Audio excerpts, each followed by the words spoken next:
Oh, we're up to the 13th and final chapter of the book of Nechemiah. Bayomahu nikra b'sefer Moshe bozneam.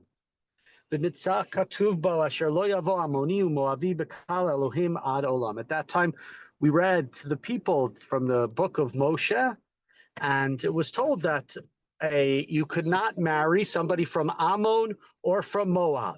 That was not something that was allowed, and it goes back to the beginning of the Torah, all the way a long time ago. Kilo kidmu et bnei Yisrael b'lechu v'mayim v'yiskor alav et Bil'am l'klalo v'afoch aleinu ha'klala livracha. And there are two reasons for it. First and foremost, because they did not bring bnei Yisrael lechem umayim, bread and water. Of course, Ammon and Moab are the descendants of Lot, the nephew of Avraham, and therefore they should show kindness to Bnei Israel when Bnei Israel were going through the desert. And Bnei Israel did not want to conquer their lands. They wanted to just go through their lands to get to Israel, and they did not allow that. They showed that they could not show kindness and decency to Bnei Israel. So that was one. And two, then, of course, they Moab hires Bil'am to curse Bnei Israel, and his curses, as we will learn in the upcoming are turned into blessings. When they heard the teaching, when they heard of the Torah, they separated from the foreigners, from the admixture from Israel. Now we know we saw this already earlier during the time of Ezra, that we had this problem, and Bnei Israel promised. Ezra was very concerned about it, worried about another imminent destruction. And so here we have it again during the time of Nechemiah. Reform and fixing things are not easy. It's not something that happens right away. People continue to make similar mistakes that they've made in the past. So it's not a surprise there.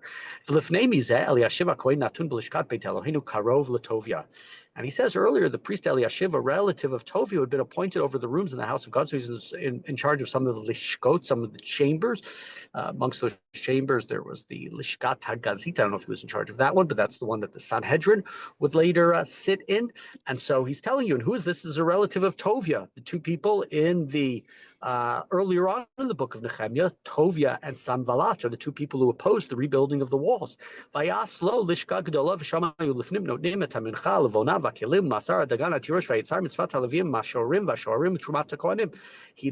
assigned to him a large room where they used to store all of the different things, the meal offering, the frankincense, the equipment, the tithes of grain and wine and oil, the things, the dues for the Levites, for the singers, for the gatekeepers, right? People who needed to be paid to an extent for their work. And he says, when this happened, when the people presumably went and they married the foreign wives after Nehemiah was there the first time, and when this room was appointed by family members of Tovia, Nehemiah says, I was not in Israel, I was not in Yerushalayim at that time. That's what he's telling us in verse 6. Why? Ki b'shnat shloshim u'shtayim le'ar tachashta melech Bavel bati al hamelech u'leketz yamim nishalti min hamelech. Nehemiah originally comes during the 20th year of the reign of Artaxashta, Artaxerxes as we call him in the English. And then in the 32nd year, so some 12 years later, he returned to Babylon. He was in Babylon for a certain amount of time. We're not told for how long. And then he returns back to Jerusalem again. We're told in verse 7, Mishka. Seems that maybe that is it's maybe the word's supposed to be Lishka, Bechatzrei Beit HaElohim. And when I arrived in Jerusalem, I learned what I had reported just 2 verses earlier of the outrage, of the abomination perpetrated by Eliashiv on behalf of Tovia and signing him a room in the courts of the house of God. This was Tovia. This was one of the people who was terrible and tried not to allow me to rebuild the walls, to fortify the walls, to make Jerusalem a secure place. And so he says, Vayera li ma'od. And I was very displeased. I was very bothered by it. And I had all of the stuff, all of the household gears of Tovia thrown out from the room, which was supposed to be a room dedicated for stuff for the Beit HaMikdash. I gave orders to purify the rooms, because it was something that was in the Beit HaElohim, as we said many times. It's not called the Beit HaMikdash in this book, it's called the Beit HaElohim. And so that, the things that could be there could be for offering of the frankincense and offering of sacrifices, ve'edah, And it became known to me, Ki minayot haLevim lo nitna, ve'avrichu ish l'sadei Levim v'amshorim osei hamlacha. And I discovered that portions of the Levites had not been contributed, and the Levites and the singers who performed the temple service had made off each to his own field. So there was unfortunately a lot of corruption that was going on. The Israelites had not placed their gifts there; they ran away, and so there was just a lot of what he had done to create a properly functioning system in Yerushalayim with the civic duties had dissipated. Right, the police officers left, and all the criminals came out. And I censured, I screamed at the skanim, at the prefects, at the people who were supposed to be in charge. How is it the house of God has been left neglected? And I recalled the Levites, and I installed them again to their posts. V'chol Yehuda heviu masar dagan v'atirosh v'yitzar lo tzarot, and all of Judah brought them the tithes of grain, the wine, the oil into the treasuries. You have to think that Nechemiah, who was sent by the king, by Artaxerxes, by Artaxerxes, that he must have had some sort of authority to punish people, whether he did or not, because all of a sudden he comes back and everybody comes into line. We're in Pasuk Yud Gimel, verse 13. Votzra alot zarot Shelemia Kohen v'Tzadok HaSofer Fudaya min HaLeviim v'al Yadam Chanan ben Zakur ben Matani ki Na'amanim nechshavu v'aleim lachalok lachayim. I put the treasuries in charge of the priest of Shalomia, the scribe and the scribe Sadok, and Pedaiah, the Levians, the Levites, and there was Hanan, the son of Zakur, was to help them, because these were trustworthy people, and it was their duty to distribute the portions to their brothers so that everyone would get what they described. And then he turns to God. He was talking, giving the history, turning to Bnei Israel, and we've had at times where in this book, we'll see in a couple of verses again, he turns to God. He says, Zachra li Elohai al zot. God, remember me well for this. Val tamach chasadai sharasiti b'veit Elohai uv'mishmarav. And don't remove me. Don't be, right? Tamach is like limchot, is to blot out. Moshe says, Mecheni nami sifracha, all the way back in Shmot. Perek is a Lamibet, Lamigimel, Lamidal. I don't remember which Perek it is. Moshe says that to God. Says, so here too, don't blot out the kindness, the devotion that I have done for the house of God and for its attendance, for the people who are working there. בימים ההמה ראיתי ויהודה דורכים גיטות בשבת ומביאים העירומות ועומסים על החמורים ואף יין ענבים ותאנים וכל מסע ומביאים ירושלים ביום השבת והעיד ביום מכרם ציד. And all of a sudden, what did I see in that time? Also in Judah, people were not observing the Shabbat. They were treading, right, the grapes on wine presses, and they were bringing heaps of grain and loading them onto their donkeys, and then, right, they, along with all their stuff, and they would travel on Yerushalayim, and I screamed at them there for what they were doing, for selling their goods. Vatzorim yashvuva miviim daag v'chol mecher mochrim b'Shabbat levnei Yehuda Yerushalayim. And Tzorim, these are not Jews; these are from people from Tyre. Maybe it just means generally traders, or specifically from Tyre. They who lived there, they brought fish and all sorts of different articles, and they were selling them to the Bnei Yehuda, presumably the Jews, in Jerusalem. Va'arivat chorei Yehuda, and I screamed at the nobles of Judah. V'omra lahem ma davar ra zeh asher atem osim mechalim et yom haShabbat. Well, you are desecrating, you are profaning the Sabbath day. Halo cho asu. We're in verse 18, pasuk Yudchet. Avotechem vayavei Eloheinu aleinu et kol hara azot ve'al ha'ir azot ve'atem osifim charon al Yisrael lechalel et haShabbat. This is what was done by our ancestors, and God destroyed the city. The misfortune, right? We remember, wasn't that long ago, we studied the book of Eicha and the destruction, horrible destruction that came to Jerusalem, as reported by Yirmiyahu. And so here, 150 or so years later, Nechemiah is saying to the people, how could you do this? There's going to be wrath against Israel because you don't follow the Shabbat. Vayik kasher tzalalu sharei Yerushalayim lefnei Shabbat v'omra vayskuru atlatot v'omra asher lo yif Tachum adachar Shabbat minarei emarati al hasharim lo yavo masa b'yom haShabbat. And so when shadows filled the gateways of Jerusalem, right when it got dark at the approach of Shabbat, it's Friday afternoon, called Bein Hashmashot, I gave orders that the doors would be closed and ordered them not to be opened until after the Shabbat. Nobody was allowed to come in. This is Nechemiah. He built the walls, and so he's not letting anybody come in. I stationed some of the servants at the gates so that no good shall enter on Shabbat. He made sure that Shabbat, the Shabbat would not be desecrated. Once or twice, the merchants and the vendors of all sorts of people spent the night outside Jerusalem. They came, they expected to sell their stuff on Shabbat morning. And I said to them, I warned them, and I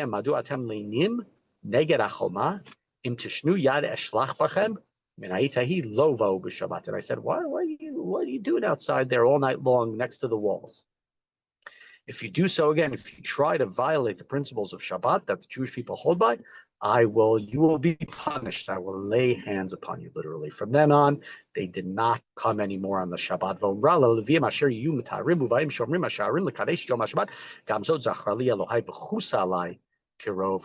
I gave orders to the Levites to purify themselves and come guard the gates to preserve the sanctity of Shabbat. And so, God, remember to my credit and spare me with your kindness for doing this, which makes it sound like he was threatened, perhaps by some of the people who didn't like this, the Jews didn't like this, maybe some of the Gentiles who didn't like this, maybe thought he was overstepping his bounds in what he was allowed to do by Artachashta. It's not clear. He continues to verse 23, almost done. Hoshivu. Also in those days, I saw that the Jews, they returned back. Nashim Ashdodiot Amoniot Moaviot. The Jews once again had gone and had taken foreign wives. Uvnehem Chatzim Medaber Ashdodit Ve'ena Makirim Ledaber Yudit Chulshon Amvam, and they were speaking Ashdodit. I don't know exactly what Ashdodit is. We talk about at the time people were speaking Aramaic, but they were speaking foreign language, and they didn't know the language of Judea. They didn't know our tradition, our language, and I screamed at them, I censored them, I spoke to them, and I actually flogged them, and I tore out their hair, and I screamed at them, saying, and I made them swear, I made them swear not to give their daughters in marriage or their sons to the daughters of the local people, to the non-Jews. Amazing statement made here towards the end of the book. What does he say? This was a sin of Shlomo. And so what is he doing here? We mentioned David and Shlomo in these books, going back to the original builder of the Beit HaMikdash, the great King Shlomo, who he says, Melech Yisrael, the king of Israel, v'goyim harabim lo haya melech kamohu. There was no king amongst any of the nations like him. V'ahuv le'elohav, who was loved by his God. Hayav v'yitneu Elohim melech al kol Yisrael, and God made him king over all Israel. But yet, gam oto echtiu anashim anochriot. But he too was sinned with foreign women. So, right, he built that original Beit HaMikdash, everything you think that would stand forever. But from the beginning, there was that sin. And so you are continuing in those ways, which is an amazing admonition. We don't have that often, that a character in the Tanakh will go and will censure and will mention a sin, especially somebody like Shlomo. And thus he says, how then can we acquiesce, how can we allow you to do this thing, to break faith with God by marrying foreign women? In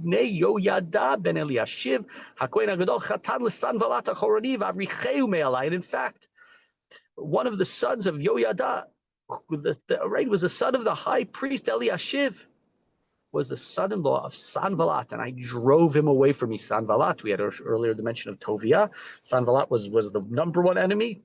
Tovia was the second enemy, and here are the Kohanim marrying into their family. Reminds us of something that happened all the way back in the First Temple period, where we had the terrible king of the Malchut Yisrael, Achav, and his wife, who was even worse than Izebel, and the family of the dynasty of David married into that family, and the effect that it had on the Davidic dynasty was very, very bad for a couple of generations.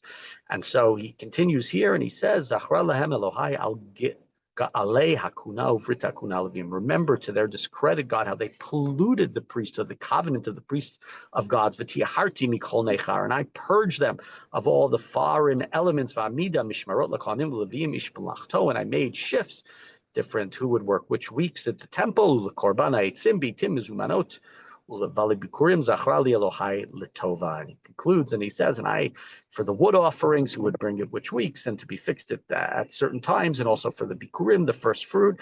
And he says, God, remember me litova, remember me for the best, that these were the things that I did. This is the work that I did in order for these things to happen. We have here again. So Nechemiah, he comes, he does his job, he reforms, he sets up procedures that should allow for Jerusalem to be fortified, for the temple to run successfully, for the Jews to listen. He had Ezra there with him. We don't know if Ezra's still alive at this point in time, these years later, but he comes back and he finds that the walls are still intact.